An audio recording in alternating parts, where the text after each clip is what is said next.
Allah melimpahkan begitu banyaknya rezeki kepada kita. Tapi kadang-kadang hati kita belum mau untuk niatkan diri berkurban pada tahun ini. Mungkin kalau Allah sikitkan rezeki kita, baru kita ingat kepada Allah, baru kita niat berkurban. Tapi ketika Allah berikan rezeki yang melimpah, justru kita tidak ingat kepada Allah untuk ibadah takarrub, mendekatkan diri kepada Allah Subhanahu wa taala.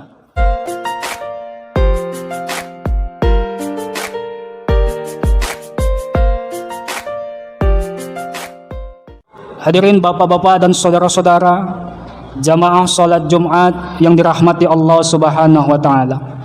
Dari 12 bulan yang Allah ciptakan, ada 4 bulan yang Allah haramkan, yang Allah sucikan. 3 bulan diantaranya berderetan dan 1 bulan diantaranya antara 2 Jumadil. Dan salah satunya adalah bulan Zulqa'dah, yang insya Allah ketika amal ibadah kita di bulan Zulqa'dah ini kita maksimalkan di detik-detik penghujung bulan Zulqa'dah ini, maka mudah-mudahan amal ibadah kita diterima oleh Allah Subhanahu wa taala. Dan insya Allah beberapa hari lagi masuklah kita di bulan Zulhijjah. Kita tahu bahwa bulan Zulhijjah ini disebut bulan haji. Ada di tanggal 10 Zulhijjah, itulah kita kenal dengan Idul Adha. Namun perlu kita luruskan, pada saat sekarang ini banyak orang memahami Idul Adha itu adalah hari raya haji. Banyak orang memahami bahwa Idul Adha itu adalah disebut dengan hari raya haji. Padahal kalau menurut istilah bahasa, Idul Adha itu adalah idul artinya kembali, dan adha itu artinya berkurban. Maka Idul Adha artinya kembali berkurban. Kalau Idul Adha dikatakan raya haji, maka yang merayakan Idul Adha itu adalah orang-orang yang berangkat haji. Makanya Idul Adha itu disebut dengan hari raya kurban, karena semua umat Islam yang akan merayakannya. Hadirin bapak dan saudara jamaah yang dirahmati Allah Subhanahu wa taala. Nampaknya 2 tahun belakangan ini orang-orang tua kita, saudara-saudara kita yang telah mendaftarkan dirinya untuk berangkat ke Baitullah masih dalam kendala, masih tertunda lagi. Karena luar biasanya pandemi COVID-19 yang terus tiada hentinya di negara kita ini. Maka hadirin bapak dan saudara, jangan berkecil hati kita ketika di bulan Zulhijjah ini kita tidak bisa mengamalkan amal-amal ibadah yang Allah perintahkan kepada kita. Paling tidak ada 4 amal ibadah yang dapat kita laksanakan di bulan Zulhijjah ini kalau kita tidak mampu melaksanakan ibadah haji ke Baitullah. Tentu amalan yang pertama di bulan Zulhijjah ini adalah ibadah haji. Namun tak mampu kita, maka yang kedua itu ibadah yang dianjurkan di bulan Zulhijjah ini adalah kurban. Kurban ini adalah salah satu perintah langsung Allah Subhanahu wa taala kepada kita. Sesuai dengan firman Allah dalam surah Al-Kautsar, "Inna a'tainakal kautsar fasholli li rabbika wanhar." Sesungguhnya kami telah memberikan begitu banyaknya nikmat. Fasholli li rabbika wanhar. Maka salatlah engkau kepada Tuhanmu, wanhar, dan berkurbanlah.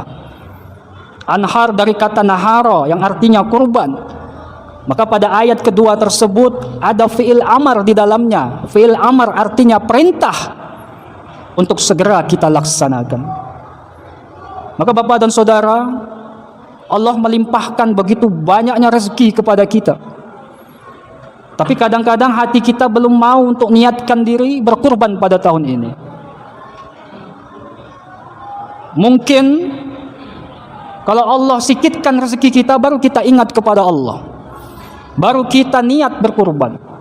Tapi ketika Allah berikan rezeki yang melimpah, justru kita tidak ingat kepada Allah untuk ibadah takarrub, mendekatkan diri kepada Allah Subhanahu wa taala.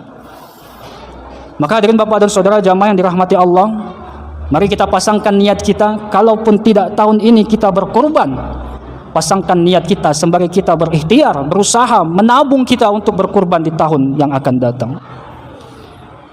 Kemudian bapak dan saudara jamaah yang dirahmati Allah Subhanahu wa taala, Kalau kita tak mampu berhaji, kemudian tak mampu kita juga berkurban, maka ada amal ibadah lainnya yang bisa kita lakukan di bulan Dzulhijjah nanti.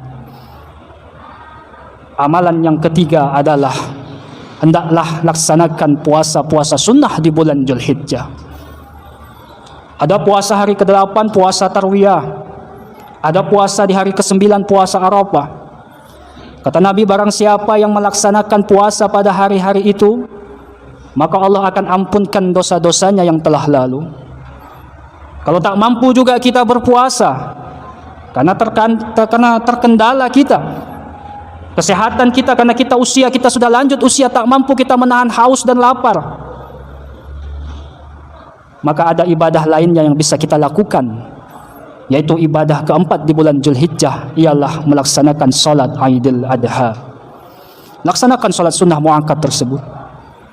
Tak mampu kita haji, maka berkurban kita. Tak mampu kita berkurban, maka berpuasa sunnahlah kita.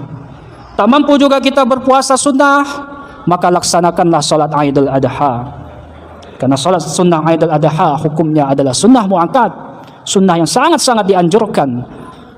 Maka dari itu Bapak dan Saudara, jangan kita merasa diri kita ini adalah orang-orang yang taat akan agama, tetapi terkadang saking taatnya kita, fanatisme buta muncul pada diri kita. Kita merasa diri kita paling bersih, tiap tahun aku kurban, tiap tahun aku ibadah haji. Tapi dari ibadah-ibadahnya itulah muncul sifat sombong pada dirinya, yang justru akan menjerumuskan dirinya akan menjerumus masuk ke dalam neraka. Summa na'udzubillah. Maka dari itu Bapak dan Saudara, kesempatan Jumat yang mulia ini, ayo sama-sama kita amalkan ibadah kita, beribadah kita di bulan Dzulhijjah, manfaatkan di bulan haram ini. Bulan Dzulqa'dah sudah lewat, insya Allah 2 hari lagi masuk kita di bulan Dzulhijjah. Manfaatkan bulan Dzulhijjah. Bagi panitia-panitia pelaksana kurban, laksanakanlah dengan sebaik mungkin. Jangan ada satupun helai bulu ataupun kulit kita jualkan kepada orang-orang lain. Jangan kita jualkan itu. Haram hukumnya kita menjualkan kulit saja pun kita haram untuk menjualkannya. Meskipun itu isinya kulit, masukkan ke dalam bungkusan-bungkusan untuk orang-orang Islam. Jangan kita jual bagian-bagian tubuh dari hewan-hewan kurban yang telah kita sembelih. Sakit kita nanti. Sakit bukan di dunia tapi di akhirat. Ketika orang senantiasa setiap tahun ia berkurban, namun ketika di padang mahsyar, menuju ke padang mahsyar, dia dibangkitkan dari kuburnya di Tanjung Merawa ini, berangkat dia ke padang mahsyar. Ia tunggu hewan kurbannya, kendaraan akhiratnya, tak kunjung datang. Lantas ia bertanya, kemana hewan kurban yang selama ini kukurbankan? Ternyata ada beberapa panitia-panitia kurban yang sengaja menjualkan bagian-bagian hewan kurban.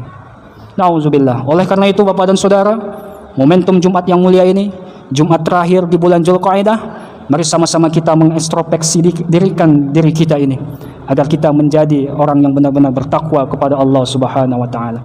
Kemudian yang kedua yang dilarang dalam kurban adalah jangan kita bagi daging-daging kurban itu kepada orang yang bukan tidak seakidah dengan kita. Ini adalah hari raya umat Islam.